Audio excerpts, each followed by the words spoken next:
conversations right now, and this is going to be an interesting one. You may or may not want to do this. Totally up to you, but I think it's very important if you can. If your parents are, and I'm going to use this phrase, if they are emotionally able to, without this thing blowing up, invite them into this conversation, because this is going to be incredibly important. Because how you interact with your parents and how you interact with your in-laws is going to be very important navigating your marital relationship. And so there are some questions that I think are very important for you, and you can go individually with your parents. So in other words, if you don't have to go to do this together. In fact, in some cases, some of these questions may be important to not do together with the two of you. But I want you to write some of these questions down, and I want you to consider having conversations with your parents. Because if you can understand your parents' expectations of your marriage, you're going to be off on a much better foot than if you don't, right? We're looking at hindsight, foresight. We're looking at expectations and attitudes. Here, we're looking at your parents' expectations and attitudes. We're looking at your parents' really foresight, right? So what do I mean by that? One of the questions that you can simply ask as it relates to foresight, what are the expectations your parents have about how you will spend the holidays once you're married? What are the expectations your parents have about how you will spend the holidays once you're married and have children? What are your parents' expectations also of how they will react or jump in, respond to you calling them when you have a conflict with your spouse, your future spouse? So in other words, if you pick up the phone because you're really struggling with your spouse and you call your mom or dad, what are they going to tell you? What are the expectations they have about how they're going to respond? Are they going to take your side? Are they going to take your fiance's side? Are they going to encourage you to step in and handle it yourself? Are they going to be a support system for you? Are they going to ridicule you?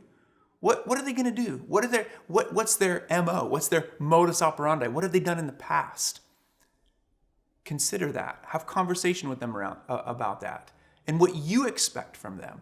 If you expect support and not necessarily advice, ask them for their support.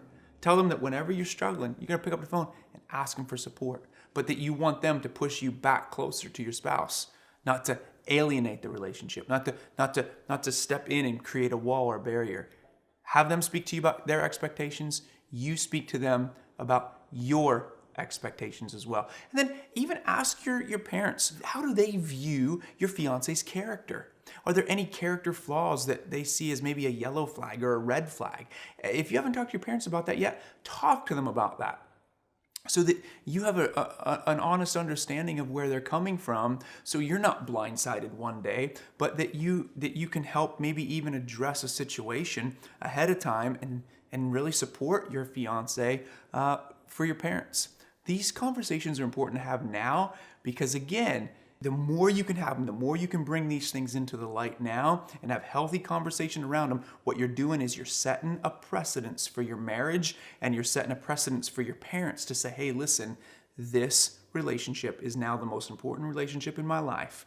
I want you to support us, but I don't want you to come between us.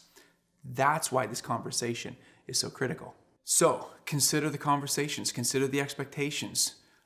How will they feel if you move away from them, like more than driving distance? What would their expectations be about that? What are their expectations around how much you're going to interact with them, how much you're going to call them, how much you're going to see them, how much you're going to see one another?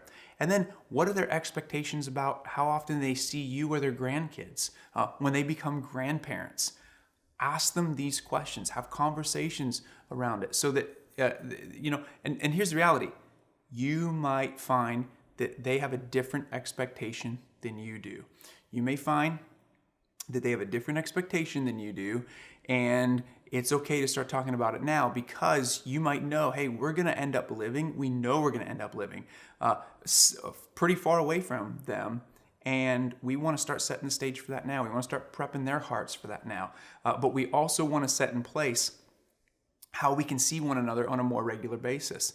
I know for me, with my dad, when I moved away, one of the things that I would do is every Father's Day, I would do everything I could to get back up to where he lived in Pennsylvania so that we could go to a Phillies game for Father's Day, because he and I loved the Phillies together. It was one thing we loved doing together, and it was a tradition that we set in place. What are traditions that you can set with your family? And as I said early on, how do they expect to do holidays? How do they expect to how often do they expect to see you? And what does that look like? What traditions do they want to continue? What vacations might they want to have? Have these conversations with them, because again, it helps you get started well. And then two other crazy questions that I think aren't crazy, but they might seem crazy to you right now, unless you have children already. If you have children already, then it's not too crazy, but thinking down the road, you're like, oh wow, we're talking about children.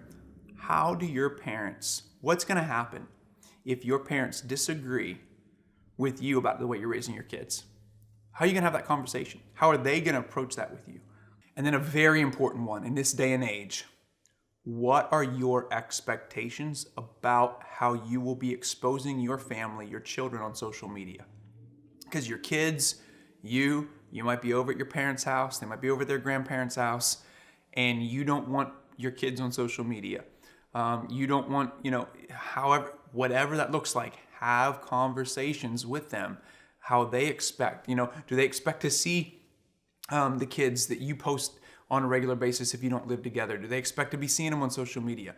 Are they going to post a picture that you group text to them of your kids on social media because they're bragging about their grandkids?